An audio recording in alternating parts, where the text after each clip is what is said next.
আপনারা ইতিপূর্বে জেনে গেছেন যে বাংলাদেশের সকল এমপিওভুক্ত শিক্ষক কর্মচারীবৃন্দ ঢাকার কেন্দ্রীয় শহীদ মিনারে ৩ দিন থেকে লাগাতার অবস্থান কর্মসূচি চালিয়ে যাচ্ছে এবং আগামীকাল জাতীয়করণ ঐক্যজোটের সদস্য সচিব জনাব মোহাম্মদ দেলোয়ার হোসেন আজগরী সাহেব বলেছেন, আমাদের এই দাবি যদি মেনে নেওয়া না হয় তাহলে আমরা প্রধান উপদেষ্টার বাসভবন যমুনা ঘেরাও করার আলটিমেটাম দিয়েছেন। সকলের কাছে উনি উদাত্ত আহ্বান জানাই, ভিডিওটি যারা যারা দেখবেন অবশ্যই একটি শেয়ার করে দিবেন। যেই শরীরের ঘাম শিক্ষকরা জড়িয়েছে, আমাদের কি এই পাথর বলেছি নাগরিক মর্যাদা, রাষ্ট্রের প্রত্যেকটা নাগরিককে নাগরিক মর্যাদা দেওয়া লাগবে।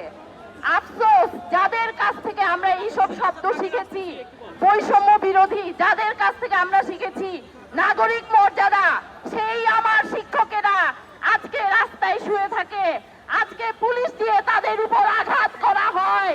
আমরা রাষ্ট্রকে জানাতে চাই ধিক্কার ধিক্কার। রাষ্ট্রকে বলতে চাই, আপনারা কোন সাহসে শিক্ষকের গায়ের উপর হাত তুলেন? যারা যারা পুলিশকে শিক্ষকের গায়ের উপর হাত তুলাতে লাগিয়ে দেন, যারা এই নির্দেশ দেন, তাদের বলে দিতে চাই আপনাদের হাতকে আবুল আহাবের হাত বানাবেন না।